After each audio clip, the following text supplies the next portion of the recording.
खेसारी लाल की एंट्री होती है मार-धाड़ करते हुए। दरअसल में इस फिल्म में खेसारी मवाली किस्म के इंसान होते हैं जो कि एक वकील के बेटे होते हैं और उन्हें वकालत से बहुत नफरत होता है क्योंकि खेसारी के पिता पिछले 25 साल से केस लड़ रहे होते हैं पर एक भी केस जीतते नहीं हैं। फिर खेसारी के पिता के पास मन्नी भट्टाचार्य एक केस लेकर आती है क्योंकि वो एक टीचर रहती है और अच्छा पढ़ाने की वजह से आसपास के सारे बच्चे उनके पास पढ़ने आने लगते हैं और कुछ बड़े स्कूल के बच्चे भी मन्नी भट्टाचार्य के पास पढ़ने आने लगते हैं।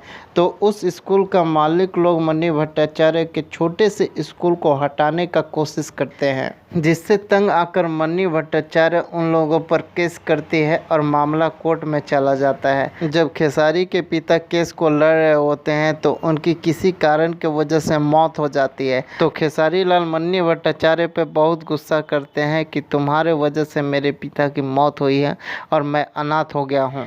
एक दिन कुछ गुंडे मन्नी भट्टाचार्य के स्कूल में घुस जाते हैं और मन्नी भट्टाचार्य के साथ बदतमीजी भी करते हैं और स्कूल में तोड़फोड़ भी करते हैं तो खेसारी लाल वहां पे पहुंच जाते हैं और गुंडों को मारकर भगा देते हैं और मन्नी के केस को लड़ने का खुद फैसला लेते हैं। और नहीं, खेसारी लाल सिर्फ उस केस को लड़ते हैं बल्कि उस केस को जीतते भी हैं।